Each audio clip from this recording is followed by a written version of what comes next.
Olá! Bem-vindo à 13ª temporada do PQU Podcast, o podcast para psiquiatras em formação. Aqui é evidência com opinião. Eu sou Maria Clara Faleiros e é uma satisfação tê-lo como ouvinte. A cada 10 episódios, uma entrevista no PQU Podcast. Na seção PQU Entrevista, buscamos mostrar ao jovem psiquiatra a maneira como diversos psiquiatras construíram e conduziram suas carreiras. A psiquiatria é uma especialidade médica rica e que oferece diversas possibilidades.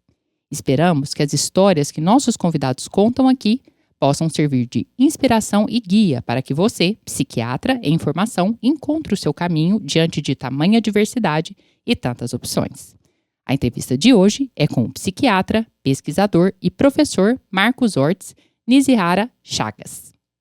O Marcos graduou-se em Medicina pela Universidade Federal do Triângulo Mineiro, em Uberaba, em 2004. Concluiu a residência médica no Hospital das Clínicas da Faculdade de Medicina de Ribeirão Preto em 2008, onde também foi médico assistente com funções de ensino e supervisão. Também pela Faculdade de Medicina de Ribeirão Preto, concluiu o mestrado em 2010 e o doutorado em 2013. Em 2012, recebeu o título de especialista em psicogeriatria pela ABP, Associação Brasileira de Psiquiatria. Foi professor adjunto do Departamento de Gerontologia da UFSCar, Universidade Federal de São Carlos, entre 2015 e 2022, e orientador de mestrado e doutorado nos programas de pós-graduação em Psicologia e Gerontologia da UFSCar entre 2016 e 2023. Trabalhou também no Instituto Bairral como coordenador do Programa de Residência Médica em Psiquiatria entre 2018 e 2023 e como diretor técnico de 2021 a 2023. Em 2024, assumiu a cadeira de professor doutor do Departamento de Neurociências e Ciências do Comportamento da Faculdade de Medicina de Ribeirão Preto, da Universidade de São Paulo, a USP. Embora na descrição de suas áreas de interesse constem termos que fazem referência principalmente à sua área de especialidade, a psicogeriatria, após esse breve resumo da trajetória profissional, podemos afirmar com razoável certeza que os interesses do Marcos são bem mais diversos e vão muito além. E é por essas e outras que a gente se sente feliz e honrado por essa oportunidade em conversar com você, Marcos. Obrigada por aceitar o nosso convite. Com certeza você tem muito a contribuir. Pronto para a entrevista? Pronto, eu também agradeço bastante o convite para participar do PQU Podcast. Marcos, conte pra gente como foi a sua escolha em fazer medicina. Foi uma escolha difícil, não foi uma escolha fácil, né? Então, eu morava em Uberaba, né, com os meus pais. E no ensino médio eu pensava em fazer a área de exatas. Então, pensava em fazer engenharia, alguma coisa mais direcionado para matemática, algo nesse sentido. E na época, em Uberaba tinha a Universidade Federal do Triângulo Mineiro, ainda a Faculdade de Medicina do Triângulo Mineiro, e a gente tinha 3 cursos lá, que era Medicina, Enfermagem e Biomedicina. Então, eu resolvi que eu ia prestar em outros lugares. Prestei, na época, Engenharia de Aeronáutica no Instituto Tecnológico de Aeronáutica, no ITA. Prestei a FUVEST, eu prestei na Escola Politécnica, em São Paulo, na USP. E prestei Medicina em Uberaba. E aí eu fui aprovado nas 3. Acabei fazendo matrícula nas 2 primeiras, fiquei indeciso. E por N condições aí, encaminhei para fazer Medicina. Talvez porque eu não queria sair da minha cidade natal, queria continuar morando com os meus pais. Então, continuei aí na medicina, ali no início, meio a contragosto. O início foi difícil, então? O início não foi tão fácil. Então, eu fui descobrir de verdade que eu queria fazer medicina ali no 3º, 4º ano. E aí, eu já queria fazer psiquiatria. Como foi que você se percebeu gostando da área da medicina e também, né, da psiquiatria? Como foi essa história? Então, começou assim, no 3º ano a gente tinha disciplina de psiquiatria, né? Então, eu até passei ali gostando, mas ainda pensando. E no ano seguinte, eu devia estar no 4º ano, entre 3º e 4º ano, teve uma amiga minha que falou se eu queria fazer uma iniciação científica, né? Então, tinha uma iniciação científica que era sobre ansiedade, depressão em alunos e residentes de medicina. E eu topei, né? Então, comecei a trabalhar nessa iniciação científica, tentar pedir uma bolsa da FAPEMIG, né? Que é o equivalente aqui à nossa FAPESP, lá em Minas Gerais. E aí eu consegui essa bolsa, comecei a trabalhar mais junto com, né, com o professor lá na época. E aí eu comecei a gostar da área, gostando até inicialmente até mais da área de pesquisa, né? Então comecei com essa iniciação científica, depois virei monitor de psiquiatria, a gente criou uma liga lá de psiquiatria também lá na nossa faculdade. Fui num congresso ainda na graduação, um congresso brasileiro, que foi em Goiânia, em 2003. E quando eu fui no congresso, ali pertinho eu tinha ido num congresso de cirurgia. E aí eu falei assim, nossa, não quero estar nesse congresso de jeito nenhum. E logo em seguida eu fui num congresso de psiquiatria, né? Eu tava ali no 6º ano, né? Eu tava terminando, faltava 6 meses para eu terminar. E aí quando eu fui pro congresso, eu falei assim, é aqui que eu quero estar. Então foi mais ou menos esse o caminho. Então ali no 4º ano eu me descobri na medicina, mas talvez me descobri mais na psiquiatria do que na medicina. E também na pesquisa. E também na pesquisa, exatamente. Ô Marcos, e o que te pegou assim na psiquiatria? Você falou na cirurgia de jeito nenhum e na psiquiatria sim. Uma foram as pessoas, né? Eu gostei mais do clima do congresso de psiquiatria. E o outro foi que no congresso, assim, é interessante isso, né? Porque você tá lá, um aluno de graduação num congresso, e aí parecia que nessa área a gente podia caminhar em vários temas, em várias temáticas, né? Desde algo que poderia ser muito biológico, como algo que podia estar envolvido alguma coisa de arte, podia estar envolvido alguma coisa de humanas. E foi isso, assim. Eu achei que era uma área que ainda tinha muita coisa para ser descoberta. E aí eu gostei de estar ali, né? E aí eu acho que ali nesse momento eu falei assim, eu pertenço a esse grupo aqui. E aí, desde então, eu sempre quis fazer, né? Tanto é que eu não entro em psiquiatria, eu termino, vou para trabalhar no PSF. Minha filha nasce logo que eu termino a graduação. E aí, eu trabalho 1 ano e meio no PSF, depois que eu venho para Ribeirão fazer a residência, né? E eu queria entrar numa residência que eu pudesse fazer pesquisa, que fosse ligada a uma universidade, que tivesse pessoas da área acadêmica, né? Então, aí eu venho para Ribeirão 1 ano depois que eu formei, né? Ô Marcos, e ainda durante a faculdade, teve, assim, uma figura de referência, uma pessoa que te inspirou? O professor lá de psiquiatria era o professor Luiz Carlos Calil, né? Ele fazia, na época, doutorado aqui em Ribeirão, ele não chegou a terminar o doutorado dele. E essa bolsa que eu consegui foi uma bolsa que ele orientou, né? Que não é comum, né? Uma pessoa com mestrado, né, fazer essa orientação e conseguir uma bolsa. Mas ele ele acolheu muito, assim. Eu acho que ele acolhia bastante os alunos, né? Então, eu me senti muito acolhido nesse grupo, né? Teve uma época ali na faculdade também que eu pensei em fazer rádio, né? Talvez por isso que depois eu fui trabalhar com neuroimagem também. Mas eu acho que o acolhimento que ele trazia para os alunos ajudou bastante, assim. Então, ele ficou meio que uma figura de referência por algum tempo, né? Eu vim pra cá, ele ainda mandava mensagem, eu também. Tinha vezes que eu ia lá na residência, eu ainda ia lá, porque como eu era monitor, eu ainda ia lá atender, né? E ficar com os alunos lá no 1º e 2º ano de residência. E, infelizmente, o Calil, ele faleceu. Ele teve uma queda em casa, não se sabe se teve alguma outra coisa, um evento cardiovascular. E aí ele faleceu com 52 anos. Nossa. Bem jovem. Uhum. Ele foi uma referência. Legal. Marcos, e aí depois, na hora que você terminou a graduação, você passou 1 ano e meio no PSF? Eu trabalhei em 2 cidades, uma que é Santa Vitória, né, uma cidade pequena, menos de 20 mil habitantes, por 6 meses, depois fiquei 1 ano em Sacramento, próximo a Uberaba, e outra próxima a Ituiutaba, né, e foi uma época bem interessante, assim, do ponto de vista de entender a medicina, entender algo mais da comunidade, de olhar para a dificuldade que as pessoas têm mesmo, né, de acesso à saúde, né, e então até hoje eu ainda carrego algumas histórias que aconteceram lá, assim, da dificuldade do SUS mesmo, né, então... Você lembra de alguma que te marcou mais? Lembro, assim, teve eu atendia lá em Sacramento, perto de uma praça, né, e aí tinha uma pessoa, e aí tinha as agentes comunitárias, faziam visita, né, e aí tinha uma pessoa ali que morava na esquina da unidade, né? E aí ela vinha sempre com uma dor de cabeça. Um dia eles falaram assim, você não quer fazer uma visita lá? Já tava, sei lá, uns 6 meses de dor de cabeça. E, né? É meio trágico, né? Mas assim, eu entrei lá, eu olhei pra ela, ela tinha um olho protuberante pra fora. Eu falei assim, gente, vocês não estão fazendo exame, isso não é dor de cabeça, não, isso tem alguma coisa. Mas é que a gente tem só 3 tomografias por ano. Eu falei, isso é urgência, vocês têm que fazer uma tomografia. E de fato ela tinha um tumor que estava empurrando o globo ocular dela. E então acho que tem isso, né? Eu acho que quando você tá lá, às vezes tem essas dificuldades que você vai vendo, que são dificuldades do SUS, dificuldade por mais que... E olha que Sacramento, ele tinha um sistema de saúde com PSF bem organizado, né? Ele é muito mais organizado que Santa Vitória, onde eu trabalhei. Mas acontecia coisas desse tipo. Ou mesmo você vê casos que você não sabe nem o que é e outros, né? Você tem que encaminhar, os outros também não sabem. Eu acho que fica pensando que isso é há 20 anos atrás, né?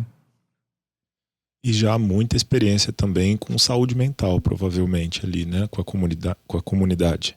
Eu já tentava, assim, né? Fazer algumas coisas, né? Eu lembro de Sacramento que eu separei um dia só para atender casos de ansiedade e depressão. Ainda estava tentando estar ligado a isso, né? Lá em Sacramento, se ter uma ideia, eu ainda fiz um trabalhozinho para ver ansiedade e depressão em agente comunitária na cidade. Tava dando os primeiros passos. Sim. Né? E aí, você veio para Ribeirão também sob influência do Calil, que você comentou que fazia, né, a pós-graduação aqui, ou por outros motivos? A escolha foi assim, quando eu fui prestar, a primeira vez que eu prestei, foi a segunda vez que eu passei aqui, né? Porque a primeira vez que eu prestei, minha filha tinha acabado de nascer, eu falei, vou prestar só em Ribeirão. E eu prestei só em Ribeirão, não passei, fui para a segunda fase, acabei não passando, não fui chamado. Eu prestei Unicamp também, então eu prestei só duas universidades. E aí, no segundo ano, falei, agora eu vou prestar em outros lugares, né? A ideia era que eu ia prestar só na universidade, mas o primeiro ano não deu muito certo. E aí eu prestei em BH, e aí ela saía muito rápido, eu já tinha passado, eu falei assim, agora eu vou prestar só Ribeirão. E aí eu prestei Ribeirão e passei. Tinha algumas, né? Então, eu ia prestar só a universidade, mas Ribeirão era o mais próximo que eu tinha de Uberaba, né? Eu tinha uma filha pequena, né? Ela tinha 1 ano, né? Então, era a escolha que eu tava pensando em fazer, né? Mas eu tava prestando USP. Primeiro prestei USP, Unicamp, e depois eu já passei, já saiu rápido a prova aqui de Ribeirão, então eu já acabei escolhendo ficar. Como que foi essa experiência da residência para você? Olha, foi muito boa, assim. E ela foi boa não só do ponto de vista de crescimento profissional, né? Ela foi muito boa do ponto de vista de crescimento pessoal, né? Quando eu olho, assim, para esse período, eu ainda foi o último período que a residência durava 2 anos. Ela ainda não era de 3 anos, né? Mas, do ponto de vista profissional também, né? Eu começo a coletar dados do mestrado, etc., mas uma mudança, né? Eu já tinha saído de casa quando eu formei, porque eu fui trabalhar no PSF, mas eu venho para Ribeirão e aí eu acho que a psiquiatria traz uma reflexão sobre, né? Até sobre quem a gente é, né? Coisas que a gente, né, sente, etc, né? Então, acho que teve mudanças aí importantes, assim, pessoais mesmo. Foi um período de muito crescimento, né? Eu acho que isso os residentes e os psiquiatras em formação é algo que eles têm que aproveitar, né? Porque a gente fica, às vezes entra na residência e pensa lá, tô trabalhando, saiu de casa, fez outra coisa e tá ganhando pouco, porque ganhava um pouco mais, e é verdade, né? Mas são 3 anos, né? 3 anos é melhor aproveitar porque eles vão acabar, né? Sim. E a gente ganha outras coisas, né? Como você apontou. E aí, já na residência, você iniciou a pós-graduação. Na residência, eu comecei a fazer a coleta de dados, né? Eu entrei, de fato, no mestrado logo depois que eu terminei a residência. Mas eu comecei a coletar dados do meu mestrado no final do meu R1, né? Na época, como a minha ideia ainda era... Eu ainda estava pensando em fazer coisas de exatas, né? Eu entrei aqui e tinha um pesquisador que é professor da física médica. E aí eu queria fazer coisas com... Hoje é super na moda, né? Coisas com inteligência artificial, redes neurais artificiais e blá, blá, blá. E aí entrei em contato com ele. E aí começamos a pensar em fazer uns projetos. Então ele me mandava material, de repente ele sumiu, né? Por um outro motivo. E aí, nesse intervalo que ele sumiu, num plantão, eu encontrei o Cripa, né? E aí ele propôs, tinha um trabalho rolando com doença de Parkinson e depressão. E aí ele me propôs se eu não queria pegar esse trabalho, né? Eu fui orientado no mestrado pelo Vitor Tumas, que é um professor da neurologia. E aí eu falei, quero, né? E aí eu passei a coletar o meu trabalho de mestrado, que foi com depressão em pacientes com doença de Parkinson. Aí já no R2, você... Aí no R1, final do R1 já coletava, ia na quinta, nas quintas que eu tava livre. E no R2, acho que terminou a coleta praticamente toda. Então você já entrou na residência com a pós na cabeça. Pensando assim, em fazer pesquisa. Uhum. Eu entrei na residência pensando em fazer algo de pesquisa. Ô Marcos, e foi aí que eu te conheci. Eu era aluno de iniciação científica nessa época e estava ali pela sala do professor Cripa quando você estava também, Exatamente. né, coletando os seus dados ali. E eu estava na residência. Olha só. E deixa eu te perguntar, esse tema da depressão em doença de Parkinson, ele que te abriu as portas da psicogeriatria? Como que foi que você foi chegando na especialidade? Foi exatamente assim. Eu tinha também, assim, eu falei que eu gostava ali se for pensar na minha graduação, eu fui para psiquiatria, mas se eu fosse escolher outras duas, eu tava ali na rádio e na neuro, né? Então foi um tema que eu gostei, né? E aí eu comecei a fazer a coleta, participava do ambulatório, distúrbios de movimento. Depois, quando eu fui médico assistente, eu passei a estar num outro ambulatório, que é o ambulatório de demência, e comecei a trabalhar com essa população e fazer pesquisa com essa população. Então, isso meio que direcionou minha carreira para a psicogeriatria, né? Então, talvez foi a pesquisa que foi direcionando aí para demência, para doença de Parkinson, para essa área. Foi esse o caminho. Que interessante, eu não sabia disso, olha só. E também nesse período, quando você terminou a residência, você ocupou o cargo de médico assistente do HC, né? Quantos anos que foram mesmo à frente ali dos serviços? Foi assim, eu terminei a residência, eu entrei no mestrado e eu passei num concurso para ser psiquiatra da USP. Esse concurso para ser psiquiatra da USP era um concurso para atender professores, funcionários, estudantes, que era no CISUSP, né? Então era um serviço no campus de Ribeirão e eu fiquei lá por 1 ano. Eu ainda não era médico assistente, né? Eu dava supervisão para os residentes porque eu ficava lá no AESP como voluntário. A AESP é o ambulatório de distúrbios de movimento. Distúrbios de movimento. Que é onde eu coletei meu mestrado e doutorado também. Uhum. E aí eu fiquei 1 ano atendendo funcionário, etc. E com consultório, né? E aí continuei com consultório, saí do CISUSP depois de 1 ano, achei que ia ocupar muito tempo, eu queria estar no mestrado também, etc.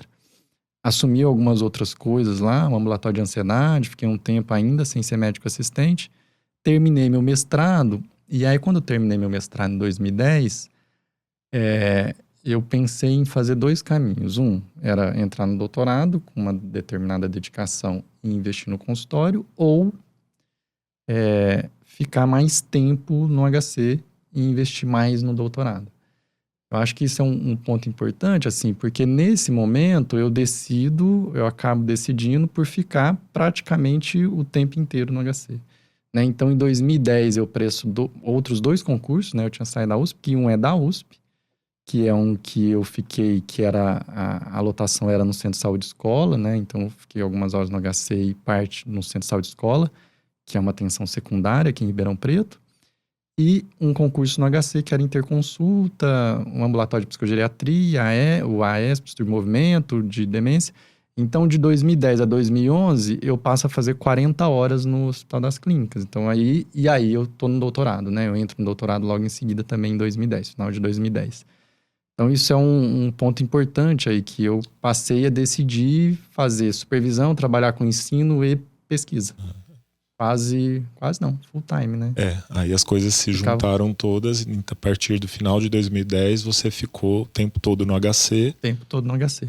E no doutorado. E no doutorado, exatamente. E aí eu acho que até do ponto de vista de produção científica, ela aumentou, porque eu estava lá o tempo inteiro, né? Eu estava dando supervisão, muito em contato com os residentes, né? O tempo inteiro, inclusive, e fazendo pesquisa. E como que era aí já como supervisor? Porque você tinha acabado de, há pouco tempo, ser residente, aí logo depois você já estava como supervisor. Como foi essa troca aí de lugares? Sabe que essa é uma experiência boa, assim? Eu acho que, assim, é uma experiência, essa experiência de estar na supervisão e de ensino é uma experiência que também você aprende, né? Então, eu acho que ela foi bem tranquila, assim, foi uma... E aí eu vou até contar uma outra historinha, que é um negócio também, né? Eu acho que apesar de né, eu fiquei lá em Uberaba, eu falei na graduação, eu dava aula ali a partir do segundo ano da faculdade, em cursinho, e eu dei aula até no ensino médio, né, um tempo. Desde então. Então era um negócio que estava ali para, talvez se for pensar, o que eu trabalhei primeiro de profissão foi como professor do ensino médio até eu terminar a faculdade, só o último semestre que não. E aí eu acho que a supervisão ela caminhava aí mais ou menos nesse mesmo, né, essa ideia do ensinar, né, do conseguir passar o conhecimento, né? Então foi tranquilo. Então foi norteado por esse gosto pela área acadêmica que você tomou a decisão de ficar no HC.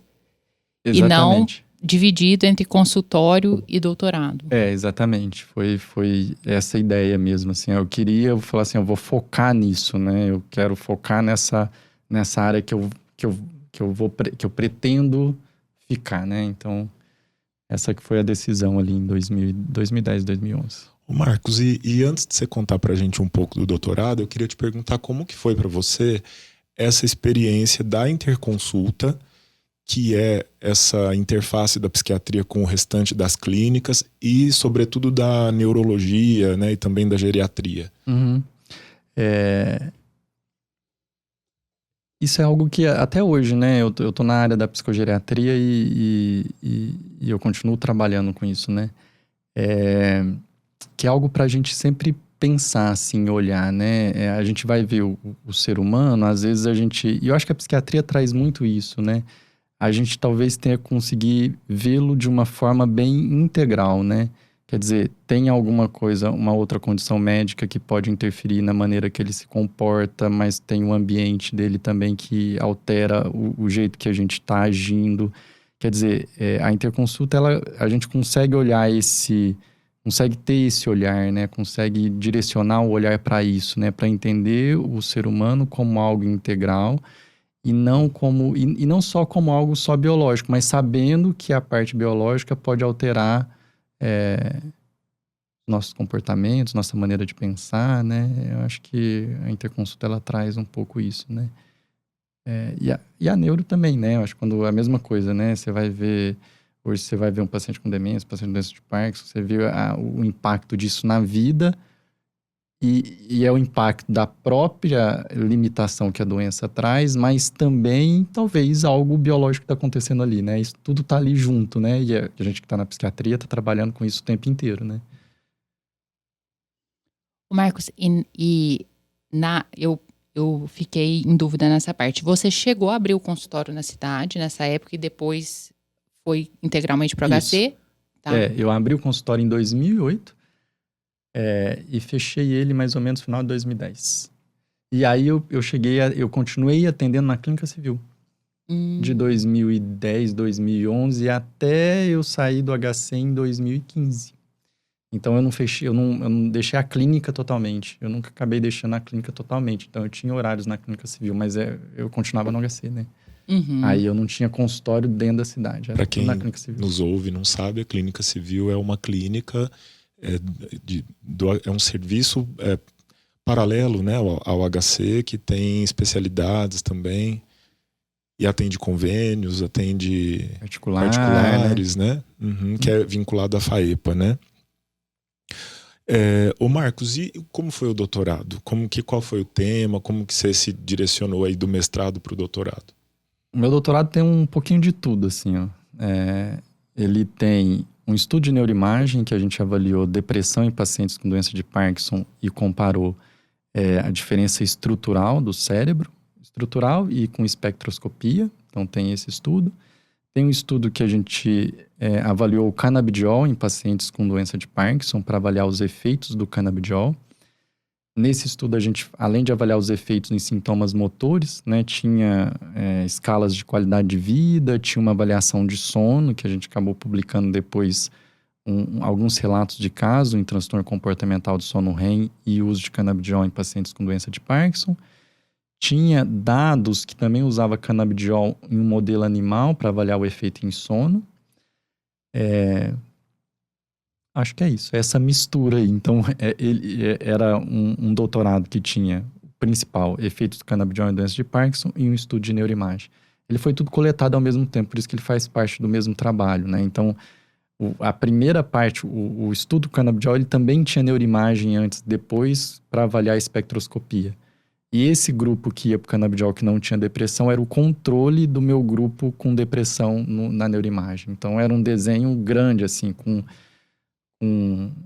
diferentes, né, desenhos muito diferentes, né? Eu tenho um estudo que é um estudo de intervenção, um estudo duplo cego controlado com placebo, eu tenho um estudo de neuroimagem que eu tinha um grupo de comparação, a gente tinha dados de um estudo em modelo animal, então esse foi meu doutorado aí, deu uma trabalheira.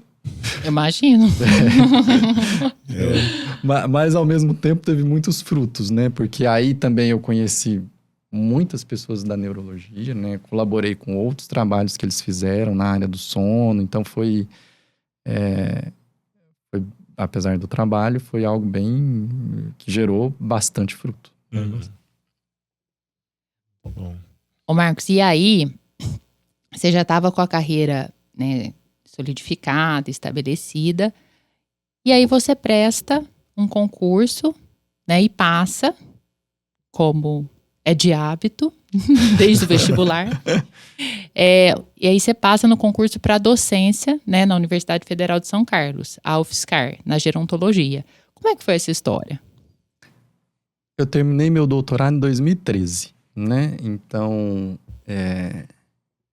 ali, o que era a minha expectativa? Você vê como a gente pode fazer plano, mas eles podem não darem muito certo, né? Porque não depende da gente, os planos que a gente faz.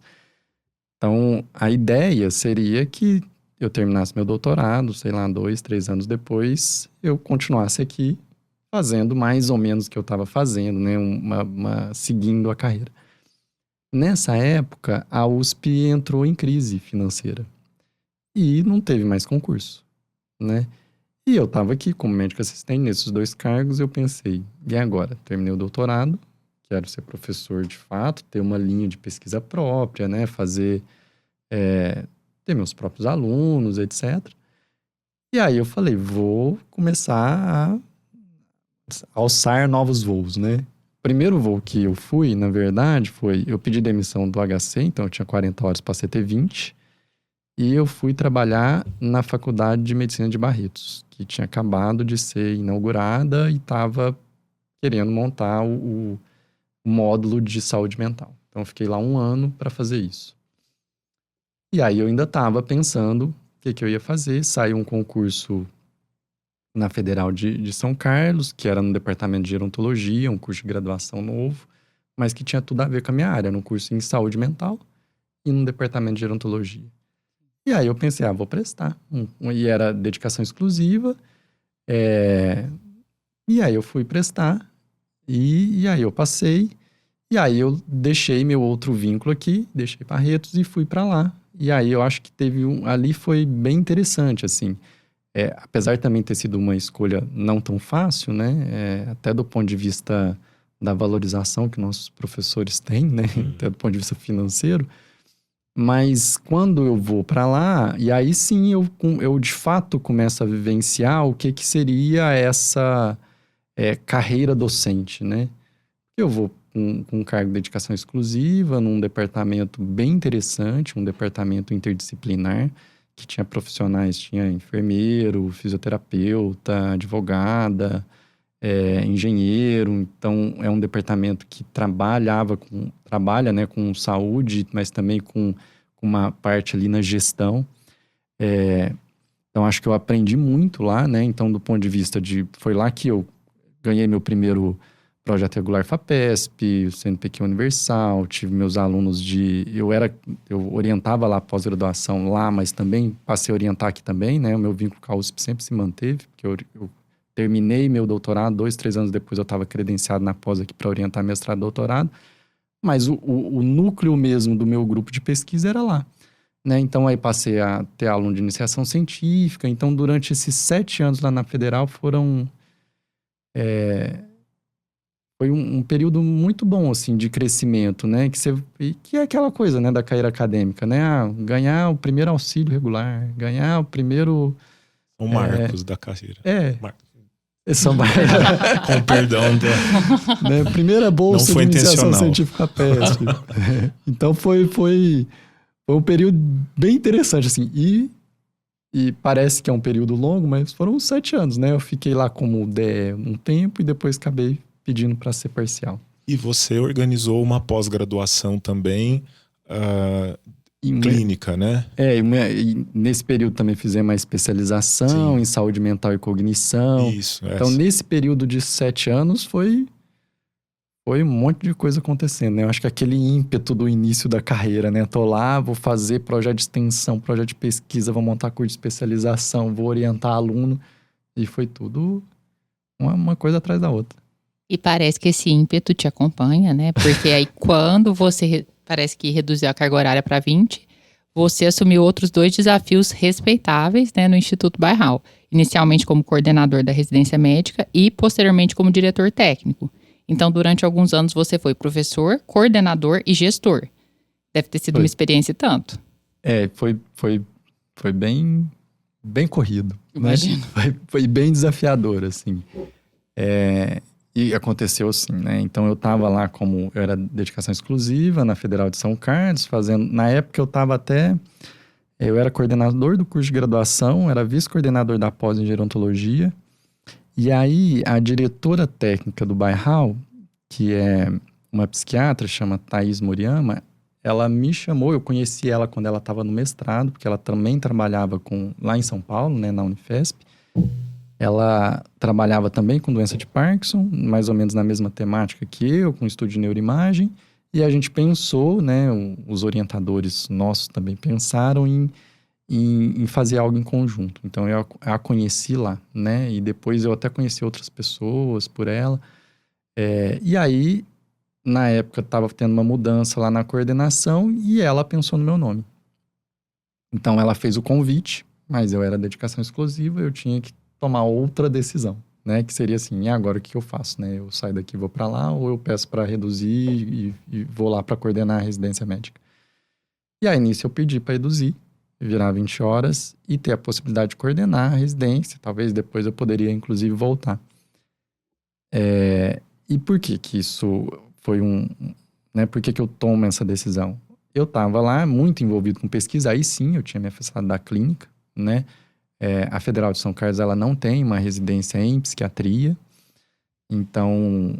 E eu sentia falta, né? De supervisionar residentes, sempre supervisionei desde que eu terminei minha residência. E eu achava que era, de fato, um desafio mesmo, né? Coordenar uma residência que é grande, né? A residência do Bairral não é uma residência pequena, né? Entra 14 residentes por ano, né? Uma residência no mesmo tamanho aqui do Hospital das Clínicas. Entrava menos quando eu cheguei, depois aumentou e depois a gente conseguiu aumentar um pouco mais o número de vagas, né? Então, eu pedi para virar 20 horas e fui para lá coordenar a residência, assim. Foi um período muito legal, assim. O único problema é que eu viajava demais, né? Você imagina, São Carlos... muitos quilômetros por semana, Itapira, né? Perde Mogi, perde Campinas e Ribeirão, né? Nossa. Mas foi bem gratificante, assim, né? O Bairral é um instituto grande, né? Que atende SUS e particular. Com as suas particularidades, que não são fáceis, mas tem esse programa de residência grande, assim, com pessoas de todo, né, lá, como não está ligado a uma instituição de ensino, vem pessoas do Brasil inteiro para fazer residência e estão ali, querendo aprender, né, Então, foi uma experiência boa, assim. Legal, que interessante. Então, quer dizer, a clínica te chamou de volta, né? E ali, através do Bauhaus, você voltou para essa atividade clínica junto aos residentes. E depois desses cargos todos, gestão e essas várias experiências, a USP te fisgou de novo. Foi, exatamente. Aí, nesse período, eu ainda estava lá, quando eu estava no Bauhaus, ainda assumia um cargo de direção técnica.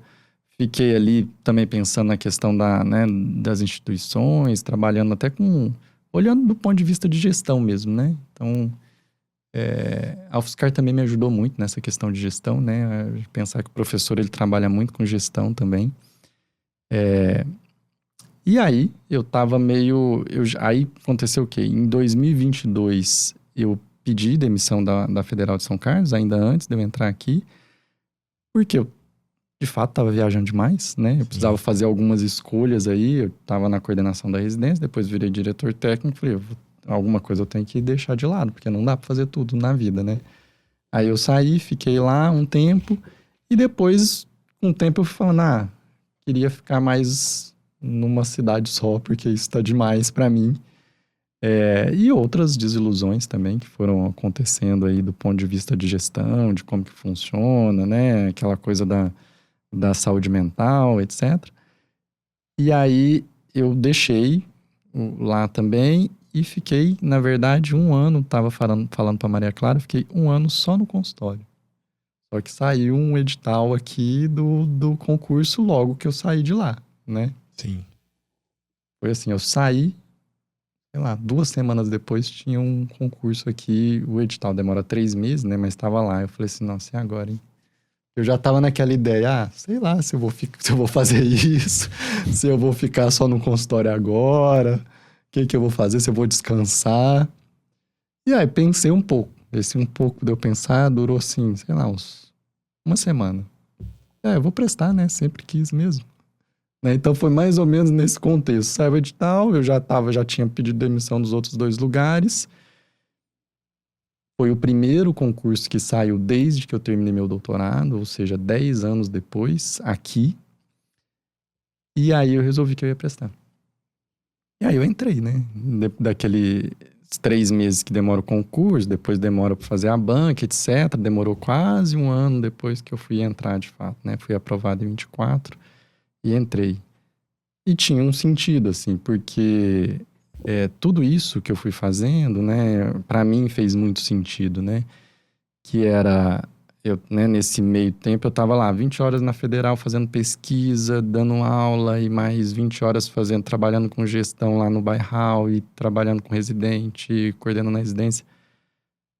Aqui eu conseguiria, se eu sempre estava pensando isso, né, eu conseguiria talvez unir num lugar só fazer tudo isso. Né? Que seria trabalhar com gestão, trabalhar com ensino, né, da graduação e na residência, talvez em alguma outra coisa. Trabalhar com pesquisa, né? Eu já estava credenciado aqui na pós, já tinha aluno de mestrado, doutorado aqui. E poderia continuar atendendo na clínica civil. Quer dizer, era um lugar que me daria isso, né? Do ponto de vista de satisfação, né? O que eu estava fazendo aí, que eu fui fazendo ao longo do tempo, né? Só que eu não precisava viajar tanto. E aí foi assim que você decidiu: eu descanso ou eu presto um concurso para ser docente da USP e exerço todas essas funções? E aí foi. Aí estamos nisso aí há uns 5 meses. Como que tem sido esse retorno? Tem sido desafiador, viu? Tem sido desafiador, eu acho que por alguns motivos, assim, né? Apesar de, né, quando a gente vai olhar essa trajetória, ela tem várias mudanças, né? Que é a minha saída daqui, que talvez poderia ser uma continuidade, mas fico um tempo, né? Principalmente, eu fui para a Federal de São Carlos e fui para o Bauhaus, né? E apesar de parecer que essas mudanças foram fáceis, mas elas não foram tão fáceis, né? A minha saída, por exemplo, da Federal de São Carlos, ela tinha algo ali que era assim, nossa, mas eu vou perder tudo isso que eu fui fazendo aqui? Né? Um grupo de pesquisa consolidado, né? Sei lá, mesmo as coisas que você vai criando ali, né? As relações que você cria. Então, sempre teve teve isso, né? Acho que o desafio hoje, que quando eu recomeço, não eu recomeço, né? Mas eu inicio numa outra instituição, é a ideia de estar construindo novamente, né? Construindo, que ao mesmo tempo é um desafio você reconstruir, mas não é algo que é tão simples, né? É como se você estivesse ali revivendo as coisas que você já fez, né? Eu vou fazer isso de novo, né? Então, por exemplo, eu estou na gestão, né, na coordenação do hospital do ambulatório de psicogeriatria, né, do ponto de vista de serviço. E eu acho que é a mesma coisa, né? Há 3 anos atrás eu estava na gestão né, auxiliando ali na gestão do Baial, né? Então aí você fica naquilo, assim, né? Como que é isso, né? Então acho que tem esses desafios, que é um desafio do recomeço, né? Eu tô começando novamente, né, esses desafios que já aconteceram em outro momento, né? Claro que com uma experiência muito maior, né? Isso é bom. É interessante você compartilhar isso com a gente, com o psiquiatra em formação, porque a gente vê o currículo e às vezes não vê por trás daquelas linhas do currículo as decisões que foram sendo tomadas, os sacrifícios em cada uma delas e até como você falou, em algum momento você percebeu que não dava para fazer tudo, então alguma coisa você teve que abrir mão, né? Então é esse lado da construção da carreira que às vezes a gente não tem noção. Aqui nas entrevistas do PQ Podcast a gente vai conhecendo um pouco mais para além do currículo. Isso, que as trajetórias não são lineares, né? Na maior parte das vezes. E que elas não dependem muito da gente sempre, né? Porque por mais que ela seja planejada, né? Você vai olhar assim, eu tava planejando lá desde, né? Tô lá, eu vou fazer pesquisa, vou fazer isso, vou fazer aquilo. Mas vai acontecendo coisas, né? Né? Vão acontecendo, né? Aqui não saiu a vaga, foi ali, vamos pra lá. E a pessoa vai e te convida a ir lá. Você fala assim, nossa, que vou, porque é um desafio. Né? Então vão acontecendo outras coisas, né? Que também vão direcionando o seu caminho, né? Então acho que a gente tem que planejar, claro, né? Mas nem todo planejamento vai sair certinho do jeito que a gente quer, né? Sim. É verdade. O Marcos, e agora a pergunta que não pode faltar. Quais conhecimentos você considera fundamentais na formação de um psiquiatra? O que ele não pode sair da residência sem saber? Eu acho que é algo importante, assim, pros psiquiatras hoje, né? Informação, eles saberem. Eu acho que dos conhecimentos que a gente sabe, eu acho que talvez primeiro, entender o outro como uma pessoa que ela sente, tem emoções e que ela é formada por... não é só uma variável que está ali, são N coisas que acontecem ali que vai formar aquela pessoa. Então, acho que conseguir entender isso, que eu estou de frente a essa pessoa que ela tem essa formação, né? Que ela tem várias características que a gente tem que conseguir olhar. Então, acho que isso é importante para o psiquiatra, ter esse olhar humano, né? Do ponto de vista de ensino, eu acho que algo que a gente está perdendo um pouco é a questão da psicopatologia.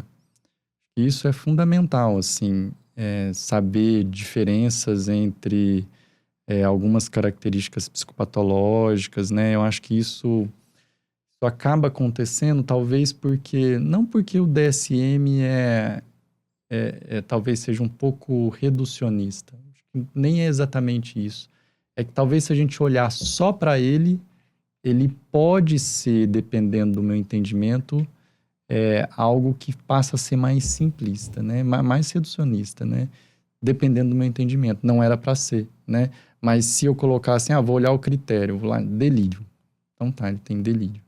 Se eu não conseguir fazer uma exploração psicopatológica daquilo, talvez a minha qualidade como psiquiatra ela seja um pouco pior, né? Então, acho que, tanto do ponto de vista de formação para a gente, né, que trabalha com ensino, talvez a gente tenha que ensinar isso mais, né?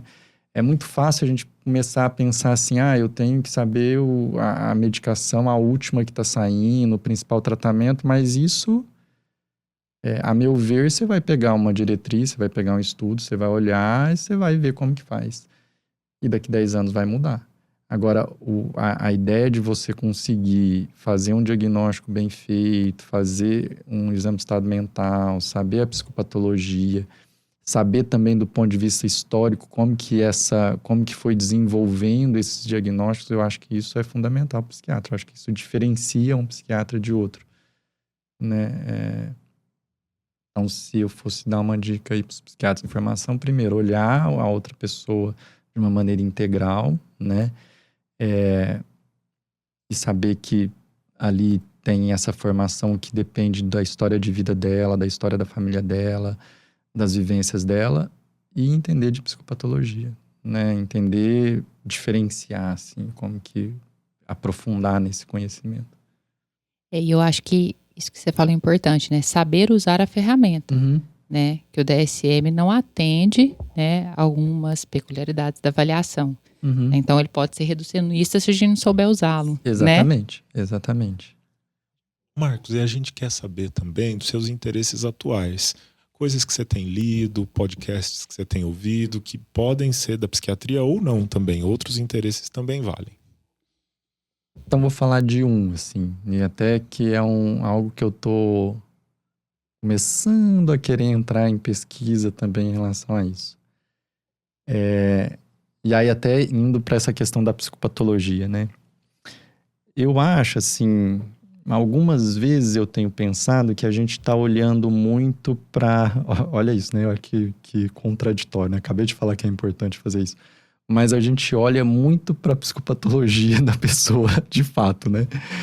E psicopatologia do ponto de vista patológico, né? A gente é treinado para isso. Mas a gente olha pouco para o outro lado, né? Assim, ó, o outro lado que eu falo assim, o que é importante para a pessoa ter bem-estar, né? Não é só olhando para a psicopatologia que eu vou entender isso, né? O que a gente recebe, por exemplo, às vezes no consultório? Muitas vezes são pessoas como nós, com ansiedade, lidando com estresse. Às vezes você olha e fala assim, será que eu tenho que tratar? Será que eu tenho que iniciar algo, né? Inicia, às vezes até melhora. Mas eu acho que a gente está perdendo um pouco essa ideia de olhar para outras características, né? Então, tô falando isso porque tem algumas coisas que eu tô querendo estudar que está relacionado mais com o nível de felicidade, com essa percepção de bem-estar, né? Porque isso tem um movimento aí acontecendo em relação a isso, mas a gente olha pouco para isso, né? Se você for olhar pesquisas na nossa área, vai ter, sei lá, cada 10 estudos com depressão, alguma coisa, eu vou ter um falando de bem-estar sobre algo nesse sentido. Então, eu tenho muito, além das pesquisas de psicogeriatria, que estão todas lá, com coisas biológicas, etc., mas a gente olha muito pouco para esse outro lado, que é entender como isso funciona. E não só como funciona de fatores associados, de variáveis, a gente estuda, inclusive, pouco o que está relacionado com fatores biológicos, né? Que tem algo biológico tão importante, que se sabe que esse nível de felicidade ele pode se manter mesmo com eventos estressores aí na vida, mas se estuda bem menos, né? E que talvez eu acho que seja importante, assim. Então, ultimamente eu tenho lido, inclusive, livros em relação a isso, do ponto de vista de conceito, né, do ponto de vista histórico, filosófico, em relação à felicidade, como que a gente pensa nisso, né? E a gente pensa nas outras. Então, você vai pensar assim, ó, eu vou estudar uma emoção. Estudei uma emoção básica, tristeza, né, raiva, etc. A gente estuda pouco essas emoções que a gente pode pensar em emoção de fundo, sabe? Esse sentimento a gente estuda pouco. E talvez a gente tenha que estudar. Porque a gente está estudando ainda uma emoção, que é a emoção que a gente está falando, né? Do ponto de vista de nível comportamental, ela acontece. A gente está estudando, por exemplo, modelo animal. Estou lá estudando medo. Estou estudando ansiedade, né? Estou estudando modelo de depressão. E como que a gente estuda as outras coisas que são mais humanas? Sim. A gente avançou pouco, né? Do ponto de vista pra gente pensar nisso, assim, como que eu estudo isso do ponto de vista biológico? Não sei. Como que a gente, né? Até sabemos, né? Mas assim, pouco. A gente não faz muito, né? Então, acho que eu tô tô olhando um pouco para isso ultimamente. Isso me lembrou uma vez que você foi convidada, né, Maria Clara, para dar uma aula sobre saúde mental. E aí você se perguntou, né, o que é saúde mental? A gente acaba se tornando especialista em doença mental. Não foi isso que você... Exatamente. E a gente sabe pouco sobre saúde mental, porque acho que a queixa de muitos pacientes, muitas pessoas, é assim, a pessoa não está adoecida, mas ela também não tem saúde. Isso, exatamente. Né? E aí, eu acho que a gente precisa estudar mais, até para conseguir conversar com essas pessoas, né? E passar essa mensagem. Não, e olhar características mesmo, assim, eu tô olhando lá, o nível de felicidade, o quão resiliente essa pessoa é. A gente não descreve isso, né? Como porque ela isso lida com as emoções. Como que ela lida com a gente, não descreve, a gente nem, né? E isso é interessante, assim, porque a nossa avaliação, ela é tão, né? A gente pode estar bem treinado para avaliar do ponto de vista psicopatológico. Você senta do lado da pessoa, você já sabe um monte de características de personalidade dela, né? Mas só as negativas, né? É verdade. A gente não tá olhando para as outras, não é? Então, acho que esse olhar talvez vale a pena a gente olhar, né? Porque isso dá uma... esse olhar, quando a gente vai pensar assim, eu tô olhando o ser humano de uma maneira mais integral, talvez eu tenha que conseguir olhar para isso também, né? Eu tô olhando ali, eu tô olhando a personalidade, o que tá deixando ela disfuncional, mas eu não tô olhando o resto. E como que a gente sabe se a gente também não tinha que trabalhar esse restante para que né, a pessoa que talvez não tenha algo disfuncional, que está atrapalhando, a gente não teria que potencializar o que ela tem, que seria o mais funcional, o mais adequado, né? Nossa, que legal, que interessante. Muito legal. Marcos, e assim a gente se aproxima do fim da nossa entrevista. Tem algo a mais que você gostaria de dizer? Eu queria só agradecer, assim, a possibilidade de estar falando um pouquinho da minha carreira, do meu caminho aí que eu percorri e continuo percorrendo, né? Então, daqui mais ou menos uns 10 anos, aí vocês me convidam de novo para eu contar os próximos 10 anos como que vão ser. Não, e você vai voltar antes é? para fazer... a gente queria você também num episódio para trazer, não só, além da entrevista agora, algum conteúdo de... agora que eu já sei o caminho, então... Agora que você sabe o caminho, já tá o compromisso combinar. Gravado. Agora tá mais difícil fugir.